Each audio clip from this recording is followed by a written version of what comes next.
आज की इस वीडियो में हम लोग देखेंगे लूसेंट का मॉडर्न हिस्ट्री। कोशिश करेंगे कि इस वीडियो में पूरा मॉडर्न हिस्ट्री कंप्लीट हो जाए। ये लूसेंट का 2026 का एडिशन है, ये बिल्कुल लेटेस्ट है। तो चलिए शुरू करते हैं। पहला है हम लोग का उत्तरकालीन मुगल सम्राट बहादुर शाह प्रथम। 1707 से 1712 तक इसका कार्यकाल था। लगभग 2 वर्षों के उत्तराधिकार के संघर्ष के बाद 63 वर्षीय शहजादा मुअज्जम, जो औरंगजेब का बड़ा बेटा था, वो शासक बना। तो उसने बहादुर शाह की उपाधि धारण की। इस लड़ाई में उसने अपने भाइयों मोहम्मद आजम तथा कामबख्श की हत्या कर दी। बाद में वैसे बहादुर शाह प्रथम कहा गया। यानी बहादुर शाह प्रथम का पहले नाम था क्या, शहजादा मुअज्जम, और बाद में ये अपना नाम बदलकर बहादुर शाह प्रथम रख लिया। उत्तराधिकार के युद्ध में गुरु गोविंद सिंह ने बहादुर शाह का साथ दिया था। उसके बाद देखते हैं हम लोग मुगलों से स्वतंत्र होने वाले राज्यों संस्थापक। तो सआदत खान ने अवध की स्थापना की थी। चिनकिलीज खां या निजामुल मुल्क आसफ जहाँ ने हैदराबाद की स्थापना की थी। वीर दाऊद एवं अली मोहम्मद खान ने रुहेलखंड की स्थापना की थी। मुर्शीद कुली खान ने बंगाल की स्थापना की थी और सादुतुल्ला खान ने कर्नाटक की स्थापना की थी। चूरामन एवं बदन सिंह ने भरतपुर की स्थापना की थी। नोट में कुछ पॉइंट दिए गए हैं, इनको देखते हैं। मुगल सम्राट मोहम्मद शाह ने सआदत खां को बुरहान उल मुल्क की उपाधि दी। सआदत खां का असली नाम मीर मोहम्मद अमीन था। खाकी खान ने बहादुर शाह को साहिब बेखबर की उपाधि दी। उसके बाद देखते हैं हम लोग जहांदार शाह के बारे में। जुल्फ़िकार खान की मदद से जहांदार शाह शासक बना। जुल्फ़िकार खान को प्रधानमंत्री बनाया। उसने साम्राज्य की वित्तीय स्थिति ठीक करने के लिए इजारा प्रथा की शुरुआत की। जहांदार शाह ने भी जजिया कर को समाप्त किया था। जहांदार शाह अपने शासन में लाल कुमारी नाम की वेश्या को हस्तक्षेप करने का आदेश दे रखा था। मुगलकालीन इतिहास में सैयद बंदो हुसैन अली खां एवं अब्दुल्ला खां को शासक निर्माता के रूप में जाना जाता है। यानी किंग मेकर के तौर पे हुसैन अली खां एवं अब्दुल्ला खां यानी सैयद बंदो को किंग मेकर के तौर पे जाना जाता है। नेक्स्ट हम लोग देखते हैं, जहांदार शाह को लंपट मूर्ख भी कहा जाता है। फर्रुखसियर 1713 से 1719 तक का कार्यकाल था। सैयद बंधुओं अब्दुल्ला खान एवं हुसैन अली खान की मदद से फर्रुखसियर शासक बना। फर्रुखसियर को मुगल वंश के घृणित कायर कहा गया है। 1715 में एक शिष्टमंडल जॉन सुरमन के नेतृत्व में भारत आया।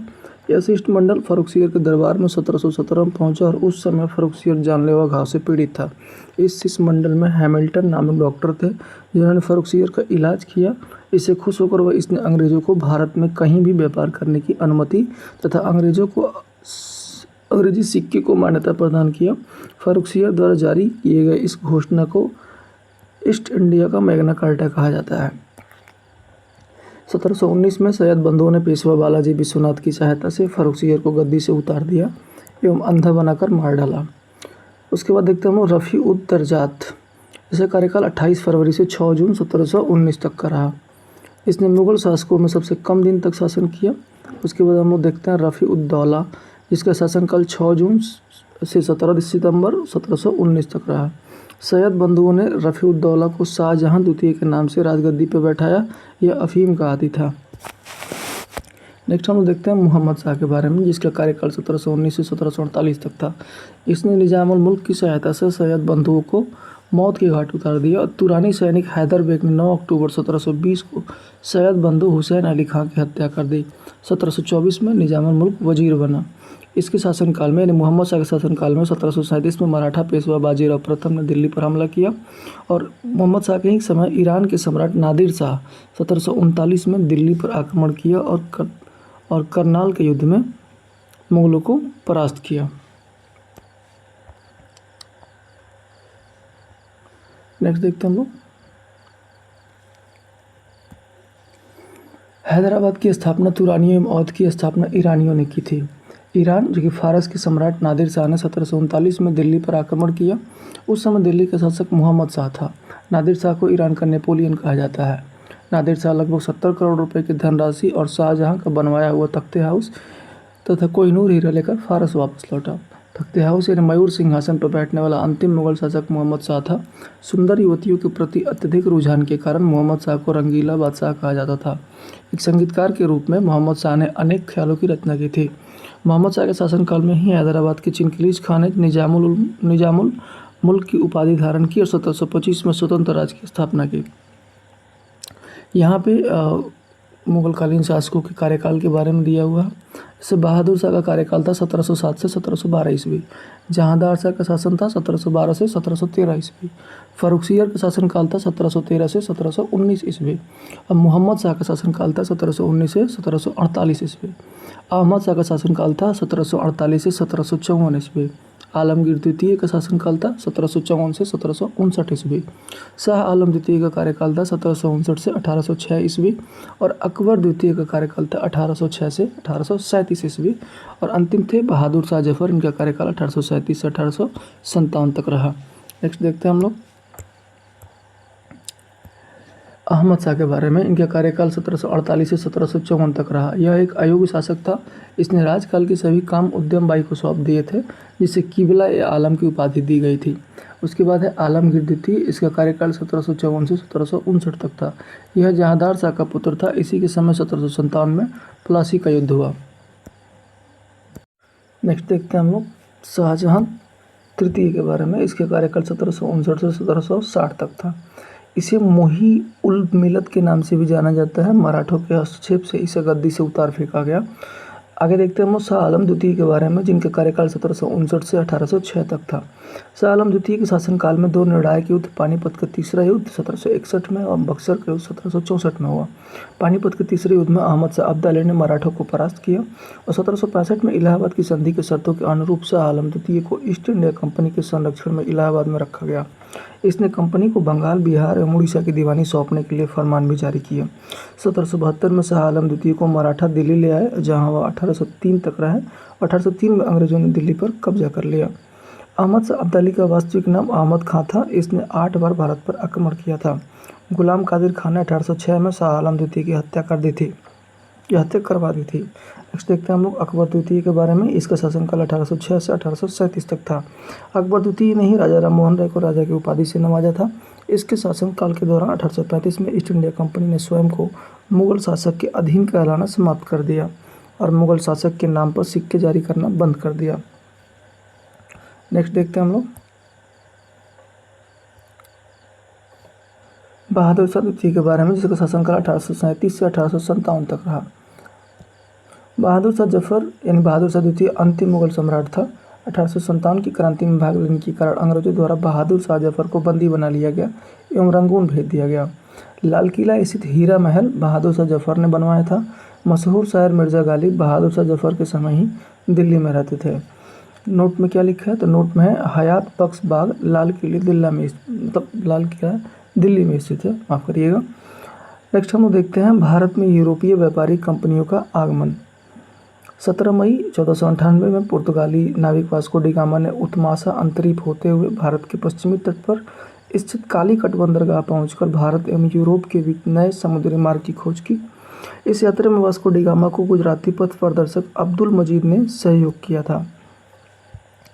1505 में फ्रांसिस्को द अल्मेडा भारत में प्रथम पुर्तगाली वायसराय बन के आया था। यहाँ पे चार्ट में कुछ दिया हुआ है, इसे देखते हैं। पुर्तगाली ईस्ट इंडिया कंपनी की स्थापना 1498 में, अंग्रेजी ईस्ट इंडिया कंपनी की स्थापना 1600 में, डच ईस्ट इंडिया कंपनी की स्थापना 1602 में और डेनिश ईस्ट इंडिया कंपनी की स्थापना 1616 में हुई। फ्रांसीसी ईस्ट इंडिया कंपनी की स्थापना 1664 में और स्वीडिश ईस्ट इंडिया कंपनी की स्थापना 1731 में हुई। अब देखते हैं यूरोपीय कंपनियों की प्रथम फैक्ट्री। पुर्तगालियों की प्रथम फैक्ट्री कोचीन में 1503 में बना। डच की प्रथम फैक्ट्री मसूलीपट्टनम में 1605 में बना। अंग्रेजों की पहली फैक्ट्री मसूलीपट्टनम में 1611 में बना, जो कि अस्थायी था। 1613 में अस्थायी रूप से बनाया गया। डेनिश ने ट्रावणकोर में अपनी फैक्ट्री स्थापित की थी सर्वप्रथम 1620 में और फ्रांसीसियों ने सूरत में सर्वप्रथम 1668 में अपनी फैक्ट्री स्थापित की थी। नेक्स्ट हम देखते हैं 1509 में अल्फांसो द अल्बुकर्क भारत में पुर्तगालियों का वायसराय बना और इसने 1510 में बीजापुर के यूसुफ आदिल शाह से गोवा को जीत लिया। पुर्तगालियों ने अपनी पहली व्यापारी कोठी कोचीन में खोली और दक्षिणी पूर्वी तट पर पुर्तगालियों की एकमात्र बस्ती संथो में थी। पुर्तगालियों के बाद भारत में डच लोग आए। पहला डच यात्री कार्नेलियन हाउटमैन था, जो 1596 में भारत के पूर्व सुमात्रा पर पहुंचा था। नेक्स्ट देखते हैं हम लोग डचों ने भारत में अपनी प्रथम व्यापारी कोठी फैक्ट्री 1605 में मसूलीपट्टनम में स्थापित की थी। डचों की दूसरी व्यापारी कोठी पुलिकट में स्थापित हुई, जहां उन्होंने अपने स्वर्ण सिक्के यानी पैगोडा को ढाला और पुलिकट को ही समस्त गतिविधियों का केंद्र बनाया। डचों ने भारत में प्रथम बार औद्योगिक वेतनभोगी रखे थे। डच ईस्ट इंडिया कंपनी ने 1632 में पटना अपना कारखाना स्थापित किया था। कोलाचेल की लड़ाई। इस लड़ाई में त्रावणकोर का राजा मार्तंड वर्मा ने 10 अगस्त 1741 को एडमिरल यूस्टाचियस डी लेनॉय के नेतृत्व वाली डच ईस्ट इंडिया कंपनी की सेना को हरा दिया। डचों का भारत में अंतिम रूप से पतन 1759 में अंग्रेजों एवं डचों के मध्य हुए बेदरा युद्ध से हुआ था। 31 दिसंबर 1600 को इंग्लैंड की रानी एलिजाबेथ प्रथम ने ईस्ट इंडिया कंपनी को पूर्व में व्यापार का अधिकार पत्र प्रदान किया। इस अधिकार पत्र के अनुसार इंग्लैंड की कोई भी कंपनी इस क्षेत्र में व्यापार करने के लिए ईस्ट इंडिया कंपनी से प्रतिस्पर्धा नहीं कर सकती थी। प्रारंभ में ईस्ट इंडिया कंपनी में 217 साझेदार थे और पहला गवर्नर टॉमस स्मिथ था। मुगल दरबार में जाने वाला प्रथम अंग्रेज कैप्टन हॉकिंस था, जो जेम्स प्रथम के राजदूत के रूप में अप्रैल 1609 में जहांगीर के दरबार में गया था। नेक्स्ट देखते हैं हम लोग। पूर्वी तट पर भारत आने वाला पहला अंग्रेजी जहाज रेड ड्रैगन था। भारत आने वाला पहला अंग्रेजी जहाज क्या था, कौन सा था, तो रेड ड्रैगन था।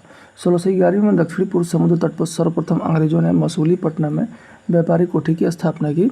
जहांगीर ने 1613 में एक फरमान जारी कर अंग्रेजों को सूरत में थॉमस एडवर्ड के अधीन व्यापारिक कोठी या फैक्ट्री खोलने की इजाज़त दी। पूर्वी तट पर अंग्रेजों ने अपना प्रथम व्यापारिक कोठी मसूलीपट्टनम में 1611 में खोला, जबकि पश्चिमी तट पर सूरत में 1613 में व्यापारिक कोठी स्थापित किया। पहली बार सूरत में 1608 में व्यापारिक कोठी स्थापित करने का प्रयास किया गया था। मुगल काल में सूरत को बाबुल मक्का यानी मक्का का प्रस्थान द्वार भी कहा जाता था। 1615 में सम्राट जेम्स प्रथम ने सर टॉमस रो को अपना राजदूत बनाकर मुगल सम्राट जहांगीर के दरबार में भेजा। वह फरवरी 1619 तक भारत में रहा। उसने जहांगीर एवं खुर्रम, जो शाहजहाँ के नाम से जाना जाता था, या शाहजहाँ को भी खुर्रम कहा जाता था, उसे अंग्रेजों के लिए कुछ व्यापारिक छूट प्राप्त करने में सफल हुआ। 1632 में गोलकुंडा के सुल्तान ने अंग्रेजों को एक फरमान यानी गोल्डन फरमान या सुनहरा फरमान दिया, जिसके अनुसार अंग्रेज सुल्तान को 500 पैगोडा वार्षिक कर देकर गोलकुंडा राज्य के बंदरगाह पर स्वतंत्रतापूर्वक व्यापार कर सकते थे। 1639 में अंग्रेज फ्रांसिस डे ने चंद्रगिरी के राजा से मद्रास पट्टे पर लिया और वहीं एक किलाबंद कोठी का निर्माण किया। इस कोठी का नाम फोर्ट सेंट जॉर्ज पड़ा और यही फोर्ट सेंट जॉर्ज कालांतर में कोरोमंडल तट पर अंग्रेजी मुख्यालय बना। 1661 में पुर्तगाली राजकुमारी कैथरीन ऑफ ब्रेगेंजा एवं ब्रिटेन के राजकुमार चार्ल्स द्वितीय का विवाह हुआ। इस अवसर पर दहेज के रूप में पुर्तगालियों ने चार्ल्स द्वितीय को बम्बई प्रदान किया। देखते हैं हम लोग।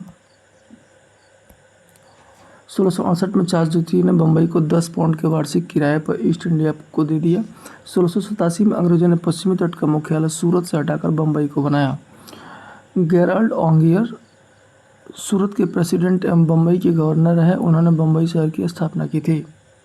नेक्स्ट देखते हैं हम लोग। बंगाल के शासक शाह शुजा ने सर्वप्रथम 1651 में अंग्रेजों को व्यापारिक छूट की अनुमति दी। इस अनुमति को निशान कहते थे।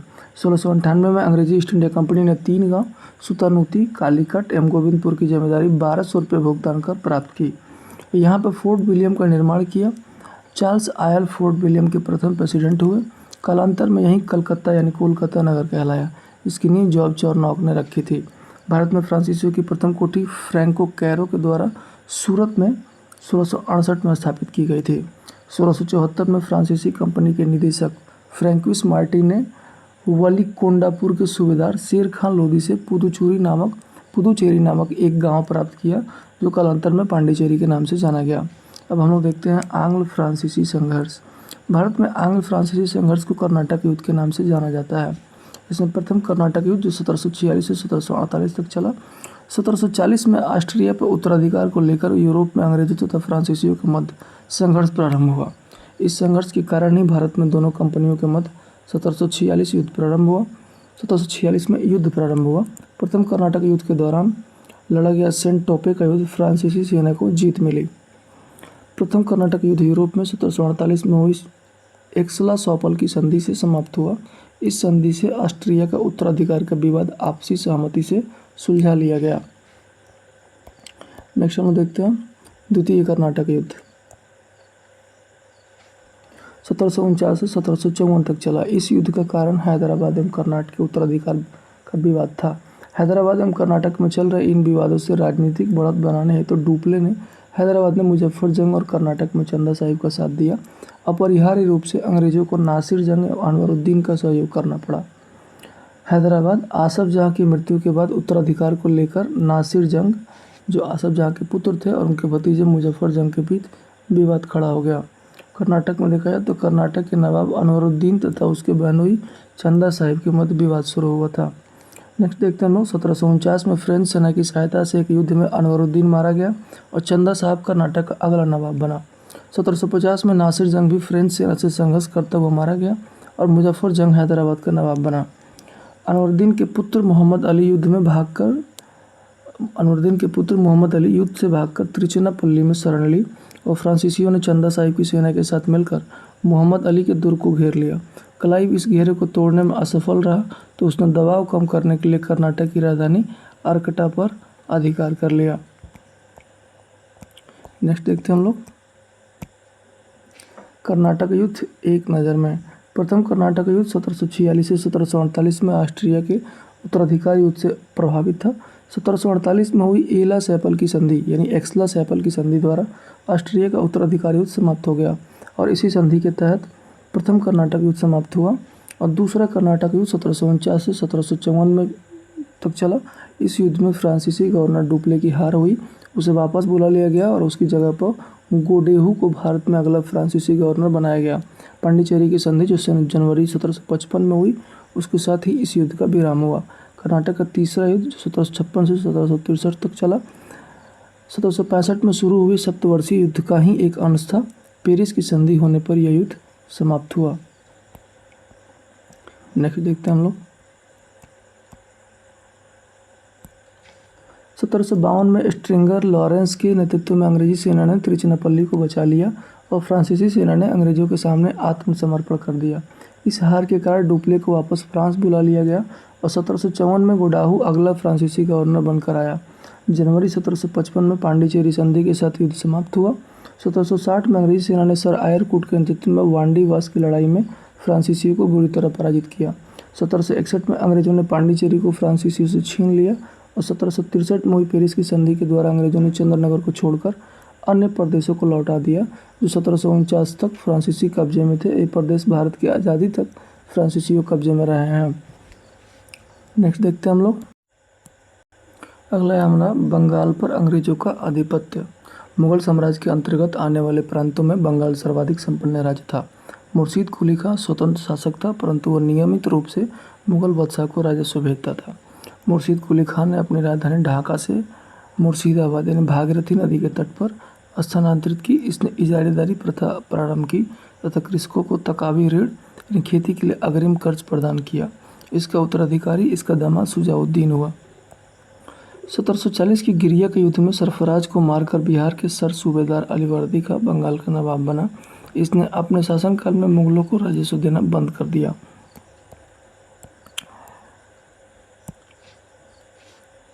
इसके शासनकाल में बंगाल इतना समृद्धशाली बन गया कि बंगाल को भारत का स्वर्ग कहा जाने लगा।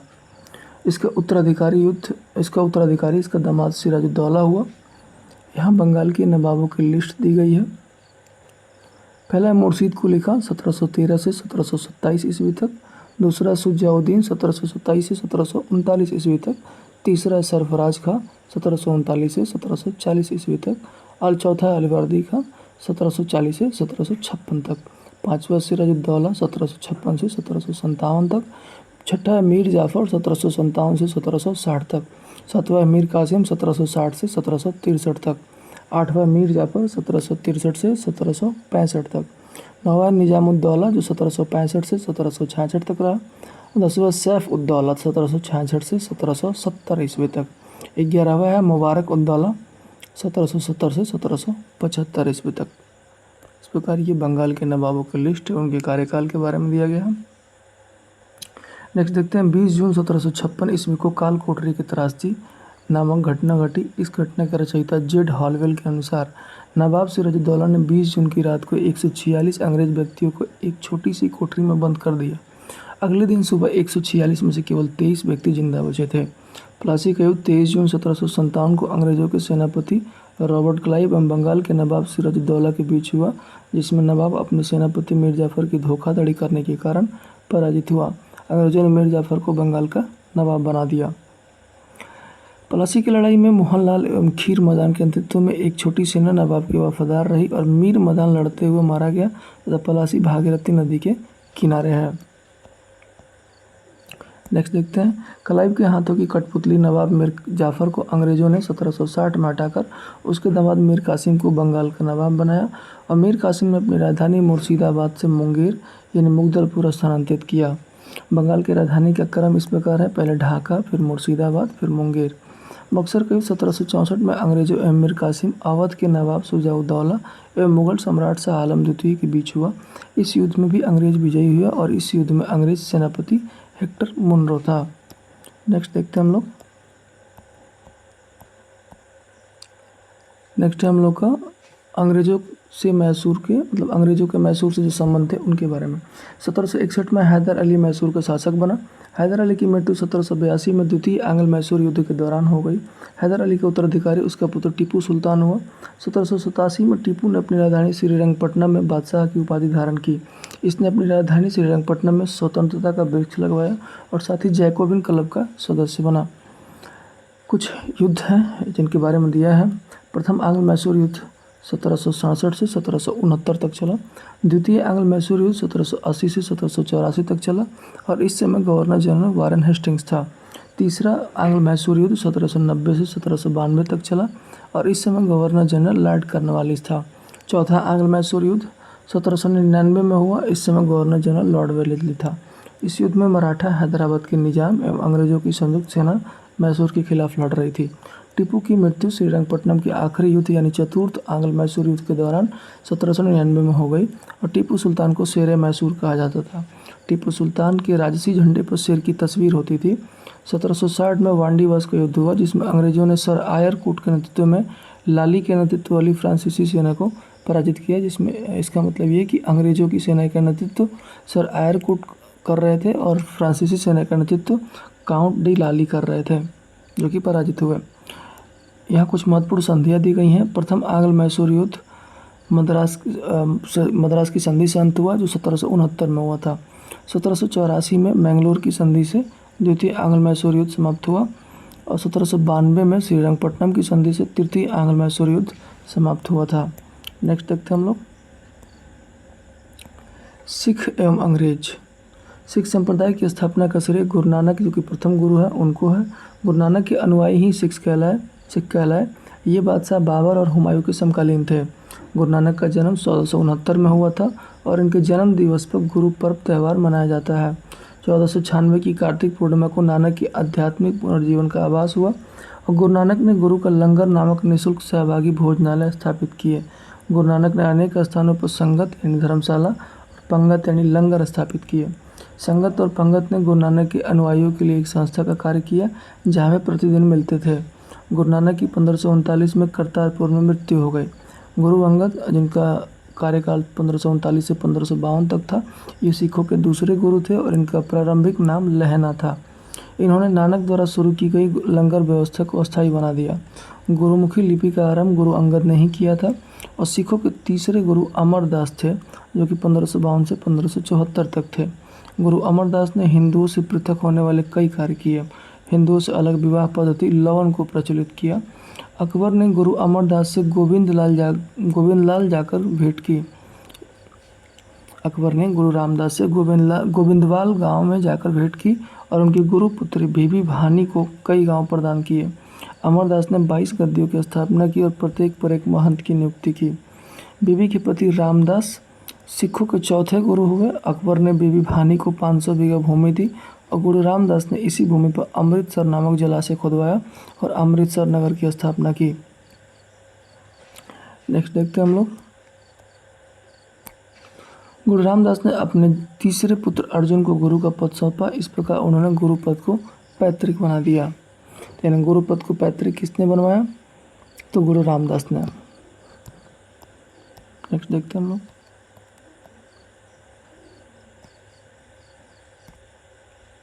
गुरु अर्जुन जिनका कार्यकाल 1581 से 1606 तक था, ये सिखों के 5वें गुरु हुए और इन्होंने सिखों के धार्मिक ग्रंथ आदि ग्रंथ की रचना की। इसमें गुरु नानक की प्रेरणा पर प्रार्थनाएं और गीत संकलित हैं। गुरु ग्रंथ साहिब यानी आदि ग्रंथ में सिख गुरुओं के साथ साथ कबीर, नामदेव, रैदास की रचनाओं को भी सम्मिलित किया गया है। गुरु अर्जुन ने अमृतसर जलाशय के मध्य एक हरमिंदर साहिब का निर्माण करवाया था। राजकुमार खुसरो की सहायता करने के कारण जहांगीर ने 1606 में गुरु अर्जुन को मरवा दिया था। सिखों के छठे गुरु हरगोविंद थे, जो 1606 से 1645 तक रहे। इन्होंने सिखों को सैन्य संगठन का रूप दिया और अकाल तख्त या ईश्वर के सिंहासन का निर्माण करवाया।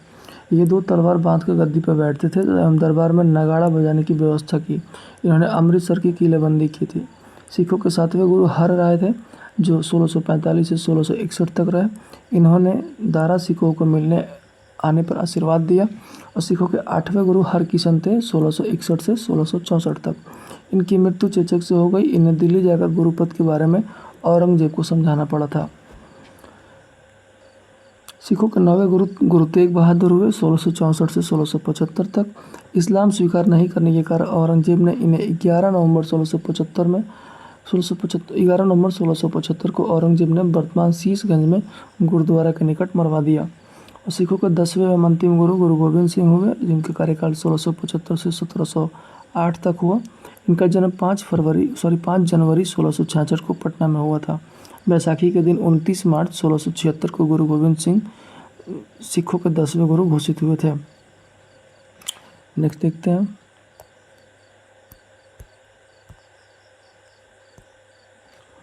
गुरु गोविंद सिंह अपने को सच्चा पातशाह कहा। इन्होंने सिखों के लिए 5 ककार अनिवार्य किया, अर्थात प्रत्येक सिख को केस, कंघा, कृपाण, कक्षा और काड़ा रखने की अनुमति दी और सभी लोगों को अपने नाम के अंत में सिंह शब्द जोड़ने के लिए कहा। गुरु गोविंद सिंह का निवास स्थान आनंदपुर साहिब था एवं कार्यस्थल पावोता था। गुरु गोविंद सिंह ने फारसी में जफरनामा लिखा। इनके 2 पुत्र फतेह सिंह एवं जोरावर सिंह को सरहिंद के मुगल फौजदार वजीर खान ने दीवार में चिनवा दिया। 1699 में बैसाखी के दिन गुरु गोविंद सिंह ने खालसा पंथ की स्थापना की और पाहुल प्रणाली की शुरुआत भी गुरु गोविंद सिंह ने की। गुरु गोविंद सिंह ने सिखों के धार्मिक ग्रंथ आदि ग्रंथ को वर्तमान रूप दिया और कहा कि अब गुरुवाणी सिख संप्रदाय के गुरु का कार्य करेगी। गुरु गोविंद सिंह की हत्या 18 अक्टूबर 1708 में नांदेड़ नामक स्थान पर गुल खां नामक पठान ने कर दी। बंदा बहादुर, इनका जन्म 1670 में पूंछ जिले के रजौली गांव में हुआ था। इनके बचपन का नाम लक्ष्मण दास था। इनके पिता रामदेव भारद्वाज राजपूत थे। बंदा का उद्देश्य पंजाब में एक सिख राज्य स्थापित करने का था। इसके लिए उन्होंने लोहागढ़ को अपनी राजधानी बनाया। इन्होंने गुरु नानक एवं गुरु गोविंद सिंह नाम से सिक्के भी चलवाए थे। नेक्स्ट देखते हैं। बंदा ने सरहिंद के मुगल फौजदार वजीर खां की हत्या कर दी। मुगल बादशाह फर्रुख सीगर के आदेश पर 1716 में बंदा सिंह को गुरदासपुर नांगल नामक स्थान पर पकड़कर मौत के घाट उतार दिया गया। शाहदरा कत्लगढ़ी के नाम से विख्यात है ये जगह, जहां बंदा ने हजारों मुगल सैनिकों को मौत के घाट से उतारा था। नेक्स्ट देखते हैं हम लोग।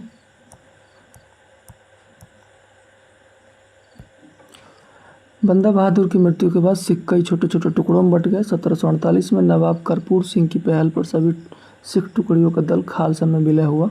दल खालसा को जस्सा सिंह आहलूवालिया के नेतृत्व में रखा गया, जिसे बाद में 12 दलों में विभाजित किया गया, जिसे मिसल कहा गया। मिसल अरबी भाषा का शब्द है जिसका अर्थ होता है समान।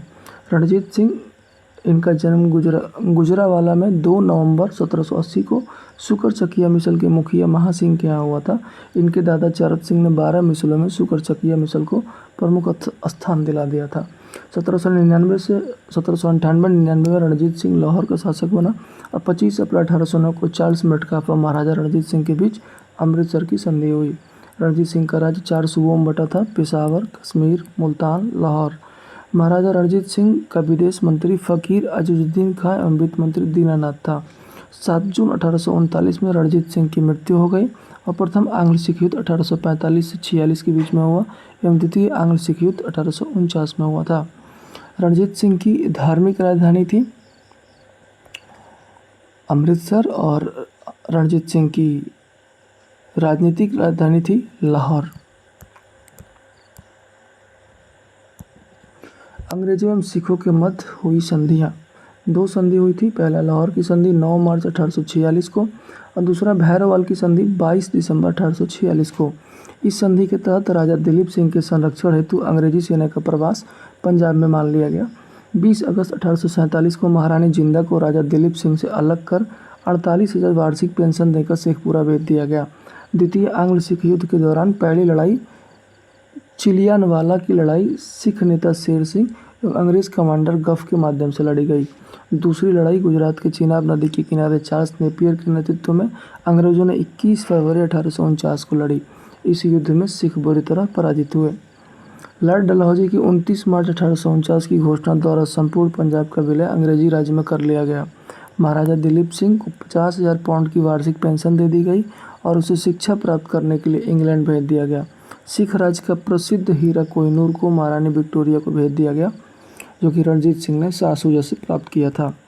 नेक्स्ट देखते हैं सिखों द्वारा किए गए प्रमुख आंदोलन। पहला है 1873 का सिंह सभा आंदोलन। सिंह सभा आंदोलन 1873 में अमृतसर में शुरू हुआ था। इसका मुख्य उद्देश्य सिख धर्म में व्याप्त अंधविश्वास, जातीय भेदभाव और गैर सिख आचरणों को दूर करना था तथा सिख धर्म की खोई प्रतिष्ठा को पुनः प्राप्त करना था। 1879 में लाहौर में भी सिंह सभा की स्थापना हुई थी। नेक्स्ट हम लोग देखते हैं कूका आंदोलन। भगत जवाहर मल, जिसे सियान साहब भी कहा जाता है, उन्होंने लगभग 1840 में पंजाब के पश्चिमी भाग में कूका आंदोलन की शुरुआत की थी।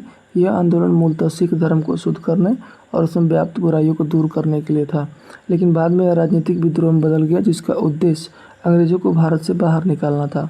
भगत जवाहर मल ने अपने शिष्य बालक सिंह के साथ मिलकर इस आंदोलन को संगठित किया और इसका मुख्यालय हजारा को बनाया, जो अब पाकिस्तान में है। कूका आंदोलन के एक और प्रमुख नेता राम सिंह कूका थे। 1857 में राम सिंह ने लुधियाना में स्वतंत्रता का सफ़ेद ध्वज फहराकर ब्रिटिशों के खिलाफ विद्रोह की शुरुआत की। 1872 में कूका कार्यकर्ताओं ने मलेर कोटला और मालोद पर हमला किया, जिसके बाद ब्रिटिश सरकार ने कड़ी कार्रवाई की और राम सिंह को आजीवन कारावास की सजा दी गई और उन्हें रंगून के मांडले जेल में निर्वासित कर दिया गया। नेक्स्ट देखते हैं हम लोग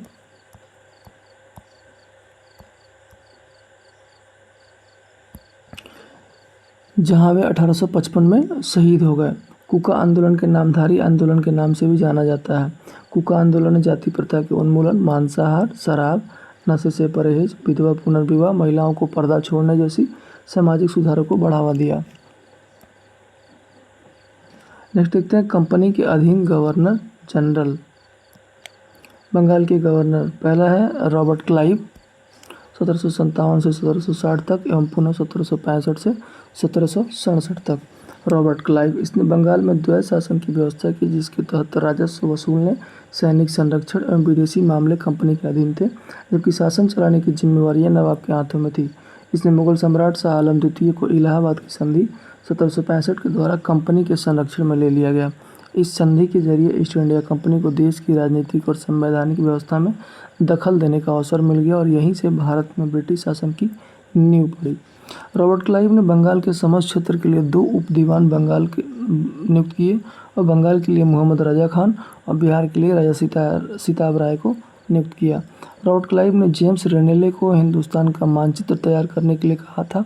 भारत का पहला मानचित्र 1767 में रेनेल ने बनाया था, जिसे बंगाल एटलस वर्ष 1979 में चित्रित किया गया। जेम्स रेनेल को भारतीय भूगोल का पिता भी माना जाता है। नेक्स्ट देखते हैं हम लोग अन्य गवर्नर बेरेलस था जो 1767 से 1769 तक गवर्नर रहा। उसके बाद कार्टियर था 1769 से 1772 तक। फिर वारेन हेस्टिंग्स आया 1772 से 1774 तक। नेक्स्ट देखते हैं कंपनी के अधीन गवर्नर जनरल। रेगुलेटिंग एक्ट 1773 के अनुसार बंगाल के गवर्नर को अब अंग्रेजी क्षेत्रों का गवर्नर जनरल कहा जाने लगा, जिसका कार्यकाल 5 वर्षों का निर्धारित किया गया। मद्रास एवं बम्बई के गवर्नर को इसके अधीन कर दिया गया। इस प्रकार भारत में कंपनी के अधीन प्रथम गवर्नर जनरल वारेन हेस्टिंग्स थे। वारेन हेस्टिंग्स 1750 में कंपनी के क्लर्क के रूप में कलकत्ता आया था और अपनी कार्यकुशलता के कारण कासिम बाजार का अध्यक्ष, बंगाल के गवर्नर एवं कंपनी का गवर्नर जनरल बना। वारेन हेस्टिंग्स के बारे में हम लोग देखते हैं। इसका कार्यकाल 1774 से 1785 तक था।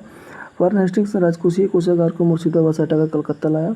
1772 में इसने प्रत्येक जिले में एक फौजदारी व दीवानी अदालतों की स्थापना की।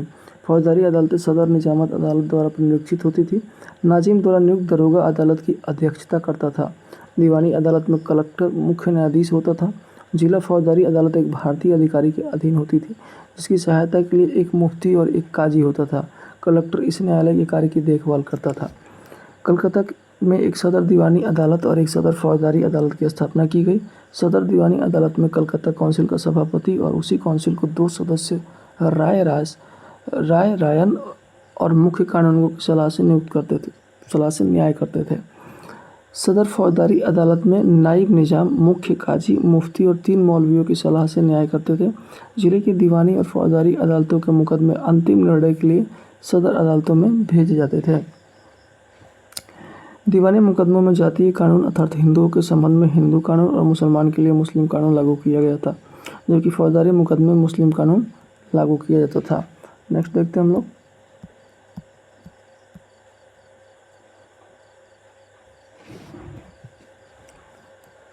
1772 में कोर्ट ऑफ हेस्टिंग्स ने द्वैत प्रणाली को समाप्त करने तथा कंपनी को बंगाल, बिहार, उड़ीसा प्रांत की शासन व्यवस्था का उत्तरदायित्व संभालने का आदेश दिया।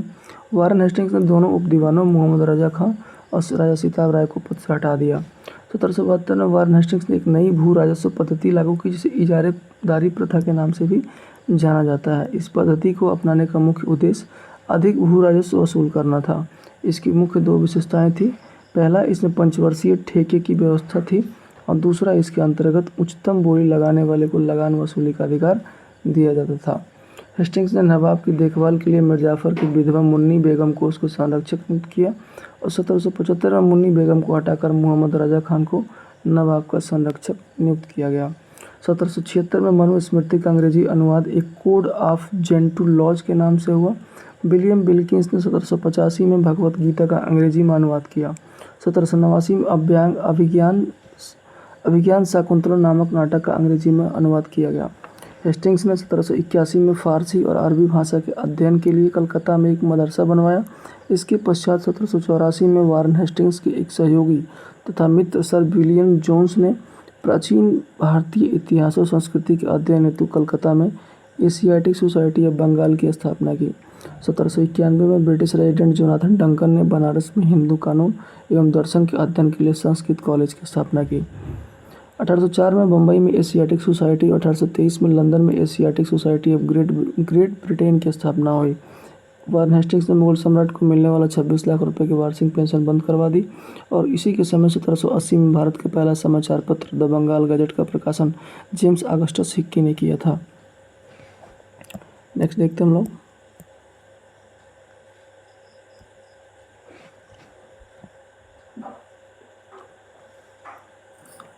इसी के समय रेगुलेटिंग एक्ट के तहत 1774 में कलकत्ता में उच्चतम न्यायालय की स्थापना की गई, जिसका अधिकार क्षेत्र कलकत्ता तक था। कलकत्ता के बाहर का मुकदमा तभी सुना जाता था जब दोनों पक्ष सहमत हो। इस न्यायालय में अंग्रेजी कानून लागू होता था। इसका मुख्य न्यायाधीश एलिजा एम्पे था, जिसे 1782 में इस्तीफा देना पड़ा। हेस्टिंग्स ने बंगाली ब्राह्मण नंद कुमार पर झूठा आरोप लगाकर न्यायालय से फांसी की सजा दिलवा दी थी। स्थानीय कानूनों की अलग अलग व्याख्या से उत्पन्न भिन्नता को खत्म करके समरूपता लाने के लिए 1775 में 11 पंडितों को भारतीय कानूनों का एक संकलन तैयार करने का काम सौंपा गया। एन.बी. हॉल्टहेड ने इस संकलन को अंग्रेजी में अनुवाद किया। 1778 तक यूरोपीय न्यायाधीशों के लिए मुस्लिम कानूनों की एक ही संहिता भी तैयार कर ली गई थी। प्रथम आंग्ल मराठा युद्ध जो 1775 से 1782 तक चला एवं द्वितीय आंग्ल मैसूर युद्ध 1780 से 1784 तक चला, वारन हेस्टिंग्स के समय में ही लड़े गए। प्रथम आंग्ल मराठा युद्ध सालाबाई की संधि 1782 एवं द्वितीय आंग्ल मैसूर युद्ध मैंगलोर की संधि 1784 के द्वारा समाप्त हुए। Pitt's India act 1784 Warren Hastings के समय ही पारित हुआ। इस एक्ट के तहत ब्रिटिश भारत के प्रशासन को नियंत्रित एवं संचालित करने के लिए इंग्लैंड में नियंत्रण बोर्ड की स्थापना की गई।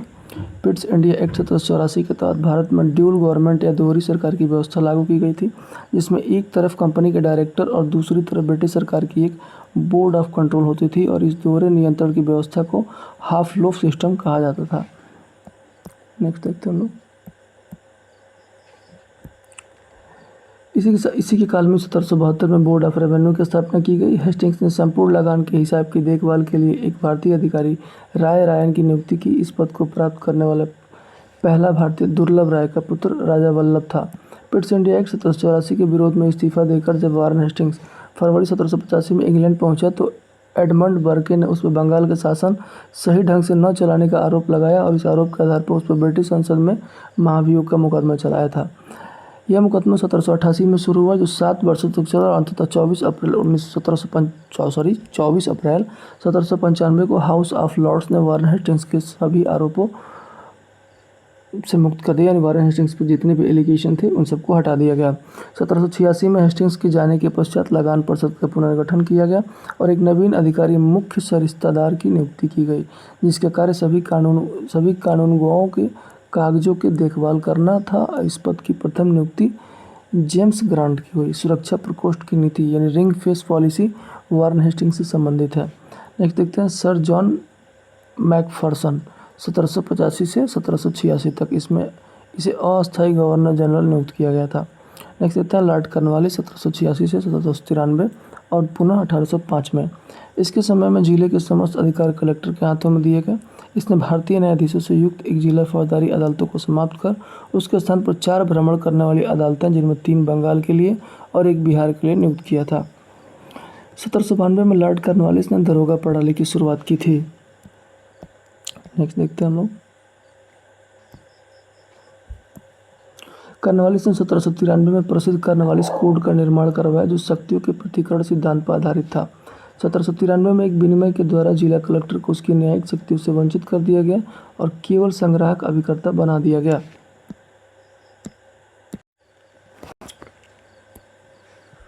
कॉर्नवालिस ने 1793 में प्रसिद्ध कॉर्नवालिस कोड का निर्माण किया, जो शक्तियों के पृथक्करण सिद्धांत पर आधारित था।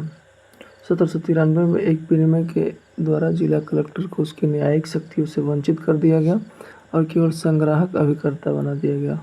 एक सेकंड।